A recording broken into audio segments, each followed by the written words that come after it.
Hello friends, I am C Nirav और आज हम डिस्कस करेंगे I L N F S का 91,000 करोड़ का जो पूरा क्राइसिस हुआ था उसके बारे में। और जिसके ऑडिटर थे डेलोटी एंड केपीएमजी, जिसको अभी इंडिया में 5 ईयर का बैन लगा दिया हुआ है फ्रॉम डूइंग लिस्टेड कंपनीज का ऑडिटिंग। राइट, तो समझते हैं first of all a I L N F S है क्या, क्या काम करता है, किस तरीके से पूरा क्राइसिस वगैरह हुआ था, और ऑडिटर के ऊपर क्या उसके ऊपर बैन लगेगा कि नहीं लगेगा, और किसने इस फ्रॉड को फर्स्ट रिपोर्ट किया था। वो सब चीज़ें हम यहाँ पर डिस्कस करने वाले हैं। राइट, तो I L N F S जो कंपनी है उसका पूरा नाम है infrastructure leasing and financial services company. Right, infrastructure leasing and financial service is a holding company है जिसके 23 डायरेक्ट सब्सिडरीज है, मतलब जिसके अंदर I L N F S का डायरेक्ट होल्डिंग है। और बाकी सब्सिडरी की सब्सिडरीज जो है जिसको बोलते हैं इनडायरेक्ट सब्सिडरी, जैसे 141 सब्सिडरीज है including in India and outside India. Right, जिसका मेन बिजनेस है infrastructure development like road develop करना, टनल्स, ब्रिज एक्सेट्रा बनाना एंड फाइनेंशियल सर्विस प्रोवाइड करना। It is main business of the I L N F S. Right, अब उसका थोड़ा project किस तरीके से प्रोजेक्ट उन्होंने लिया था, कौन से प्रोजेक्ट में भी इन्वॉल्वमेंट है वो हम देखते हैं। राइट, तो आप लोगों ने सुना होगा नाम गुजरात के अंदर गिफ्ट सिटी जो पूरा डेवलप हुआ था, इसका प्रोजेक्ट भी I L N F S के पास था। फिर ये जम्मू कश्मीर से श्रीनगर के बीच टनल बनाया हुआ था, टनल्स जो बनाया रोड के नीचे से टनल बनाया हुआ है पूरा, उसका भी काम I L N F S के पास है। फिर मरीन का काम पूरा उसके पास है। ये विंड मिल का काम, जैसे बड़े बड़े प्रोजेक्ट्स उन्होंने लिया था I L N F S में।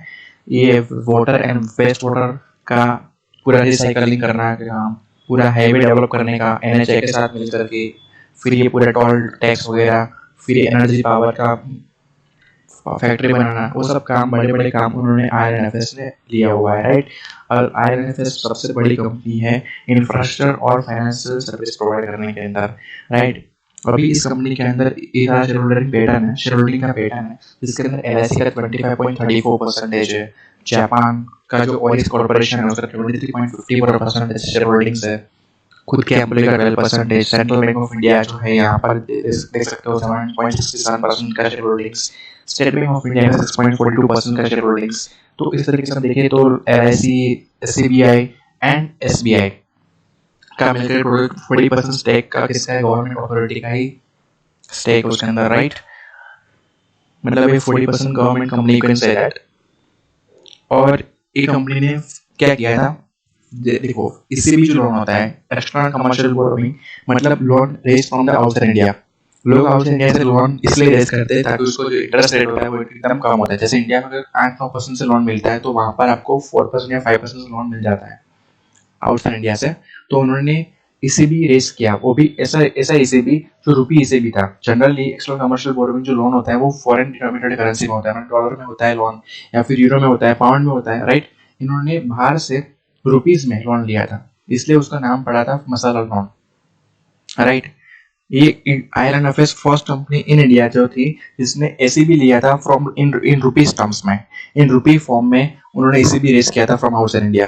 Right, in 2016 ILNFS Transportations secured a USD 50 million loan from Export Development Canada under rupee ECB facilities towards refinancing debt and general corporate purpose, with a view to enhance the cooperation between ILNFS Group and Canada in the infrastructures. And ILNFS entered into memorandum of understanding with EDC in September 2015. Right? उसके impact से क्या हुआ? What is the impact of Masala loan? ILNFS Financial Service became the first Indian company to raise money through a Masala loan, a rupee denominated loan from overseas investors. इसका benefit क्या हुआ था?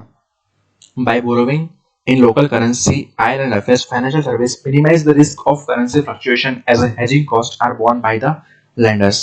Generally अगर loan dollar में होती है तो हमको फॉरेन करेंसी मतलब डॉलर फ्लक्चुएशन का रिस्क होता है, बट इन्होंने ILNFS में लोन लिया था इन रूपी टर्म्स में, मतलब उसका फ्लक्चुएशन का रिस्क उसके पास था नहीं, there will be no hedging cost for that. Right, अभी कंपनी के पास टोटल 91,000 करोड़ का डेट था। उन्होंने डिफरेंट डिफरेंट कंपनियों से बैंक से लोन लिया था, वो 91,000 करोड़ का लोन था। राइट, अब उस लोन को रिपेमेंट करने के पास कंपनी के पास फंड नहीं था, मतलब उसके बहुत सारे प्रोजेक्ट्स क्या हो चुके थे, फेल हो चुके थे, तो वहां से पैसा वो आ सकते नहीं थे। ये फर्स्ट सिचुएशन थी। दूसरी कि कंपनी के पास एडिक्वेट प्लानिंग नहीं था, तो उन्होंने क्या किया था, कैपिटल इन्फ्यूजन का यूज किया। मतलब IL&FS ने कैपिटल रेज करने के लिए राइट इश्यू किया, शेयर होल्डर से पैसा मांगा, दैट इज उन्होंने कैपिटल इन्फ्यूजन के थ्रू 3000 करोड़ इमीडिएटली लेकर आए to repayment of this 91,000 crore का डेट। फिर एक 4500 करोड़ का राइट इश्यू प्रपोज किया हुआ, लेकिन अभी तक उसका एक्सेप्ट नहीं मिला हुआ है, राइट। लोन डिफॉल्ट किस तरीके से हुआ था, तो IL&FS and company had been unable to repay the short term loan of rupees 1000 crore from CDB।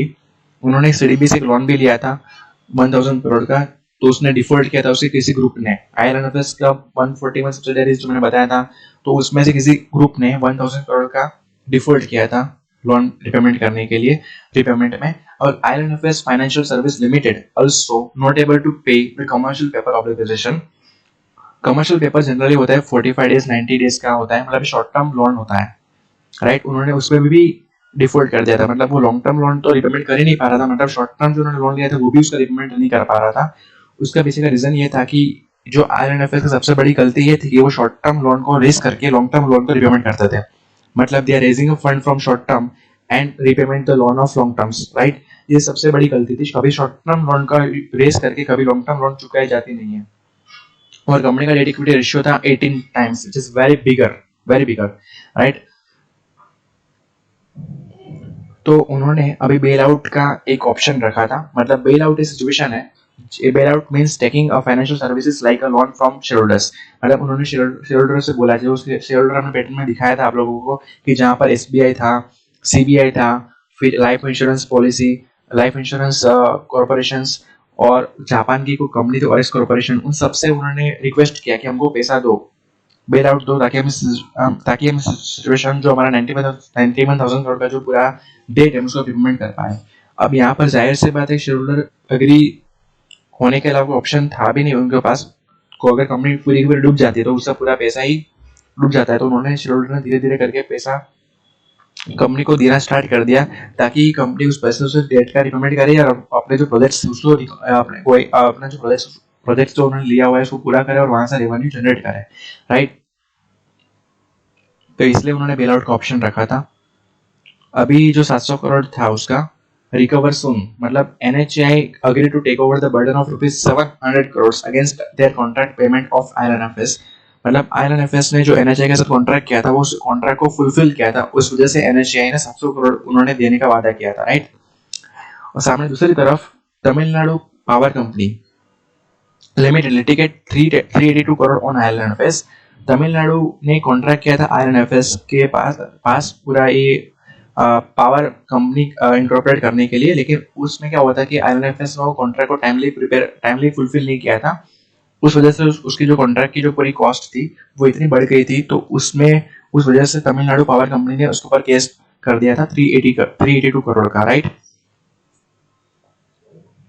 और इसको तो आप जानते होंगे, she is the first one who reported the Harshad Mehta scam, और इसी ने ही अपना IL&FS का जो पूरा स्कैम हुआ था उसको भी रिपोर्ट किया। सुचेता दलाल इसका नाम है। She is the first one two report about IL&FS and she said seek IL&FS for to fix the mess and IL&FS cannot remain in the control of the crony clubs. After all, they are fully complicit in having created the mess in the first place, right? जो IL&FS में पूरा crisis हुआ था उसका reason क्या हुआ था, क्या था, तो improper management of the companies resources by the top level management. Company का जो पूरे रिसोर्सेज वगैरह था और उसका टॉप लेवल मैनेजमेंट अथॉरिटी थी उसको प्रॉपरली उसका यूज नहीं कर रहा था, right. It's ineffective in utilization of the resources of the companies. इतना बड़ा क्राइसिस होने के बावजूद, इतनी बड़ी लोन होने के बावजूद भी कंपनी के जो हायर लेवल अथॉरिटी मैनेजमेंट थे वो हायर सैलरी ले जा रहे थे, राइट। और ये IL&FS में मैंने बताया था infrastructure development and financial services करने का काम कर रहा था, राइट। अब फाइनेंशियल सर्विस के अंदर बहुत सारे रेगुलेटरी अथॉरिटी का क्या होता है, कंट्रोल होता है, लेकिन ये शैडो बैंक था, मतलब ये पब्लिक से कोई डिपॉजिट लेता नहीं था, सीधा लोन दे ही देता था, राइट। तो इस वजह से उसके ऊपर लेस रेगुलेटरी अथॉरिटी का कंट्रोल था, राइट। तो it is one of the reason इतना बड़ा क्राइसिस होने का, right. Cost escalation due to delay project delay, जैसे तमिलनाडु पावर कंपनी ने इसके ऊपर लिटिगेशन किया था 382 करोड़ का, बिकॉज ऑफ कि इन्होंने जो प्रोजेक्ट था वो टाइमली कंप्लीट नहीं किया था, इस वजह से उसका जो पूरा कॉस्ट था प्रोजेक्ट का वो बढ़ चुका था, राइट। तो a one of the reason था cost escalation due to project delay. फिर problem in land acquisition for projects. अभी क्या होता है, इसको जो बड़े बड़े प्रोजेक्ट्स है उसके लिए लैंड वगैरह चाहिए, तो लैंड के डॉक्यूमेंट्स क्लियर करवाने का खर्चा वगैरह होता है, तो उन सब में भी उसका प्रॉब्लम्स आ रहा था, तो उस वजह से उसका पूरा प्रोजेक्ट जितने भी प्रोजेक्ट्स थे वो पूरे कंप्लीट नहीं हो पा रहे थे। तो उस वजह से उसका जो 91 करोड़ का डेट था वो उसको रिपेमेंट कर सकता नहीं था कंपनी, राइट। स्टेप्स, तो उसमें कौन से गवर्नमेंट ने स्टेप्स लिया, तो RBI reportedly conducting a forensic audit into IL&FS books, and governments superseded the existing board that burden IL&FS with the 6 new board members, announcing Kotak Mahindra MD and CEO Uday Kotak as a chairman of the board. The government also nominated technocrats who had experience in their careers. जो अभी IL&FS का पूरा board था जो high salary लेता था, उस पूरे बोर्ड को गवर्नमेंट ने चेंज करने का ऑर्डर दिया, और उस बोर्ड के अंदर एमडी जो था कोटक महिंद्रा बैंक का, एनसीओ को उसका अपॉइंटमेंट किया as a chairperson, right, to resolve this entire issues and to redevelop the plan. तो अगर ये पूरा क्राइसिस जो 91,000 करोड़ का जो पूरा क्राइसिस सामने आया है उस वजह से क्या इम्पैक्ट हुआ था स्टॉक मार्केट के ऊपर, तो market indices Sensex and Nifty fail due to the IL&FS crisis. The default payment by certain group entities of IL&FS have triggered fears of liquidity crisis in the financial markets. 60% of the fall in the share of the housing finance company like DHFL's share of L&T Finance, Bajaj Finance, etc. were down in the range of 14% to 16%. जितने भी financing company थी उस सबका share में सबसे बड़ा downfall ये scam जब ये स्कैम एक्सपोज हुआ था तब हमको मिला था 60% फॉल इन DHFL.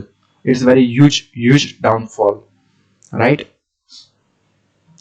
एक स्कैम हुआ था 2008 में यूएसए में जो लेमन ब्रदर्स के द्वारा हुआ था. Lehman Brothers holding INC was a global financial service firm before filing for bankruptcy in 2008. Lehman was the fourth largest investment bank in the United States.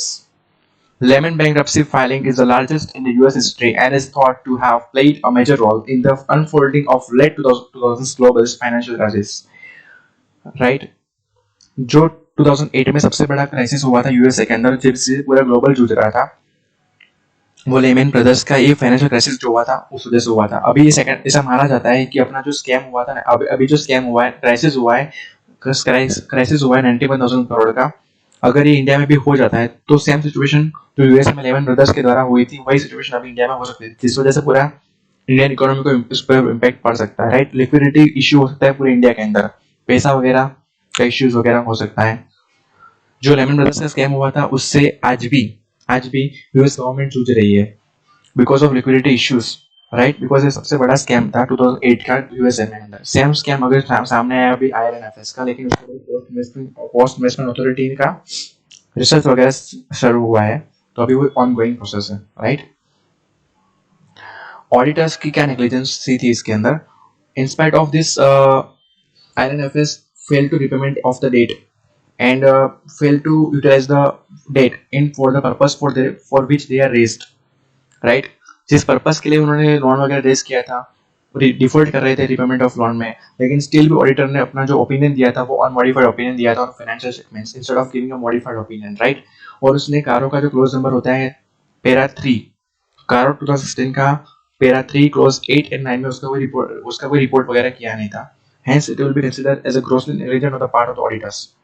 Also जो पार्टनर था Deloitte का partners big four accounting firm जिसको बोलते हैं, वो is statutory auditor given services which are prohibited under section 144 of companies act 2013 to IL&FS.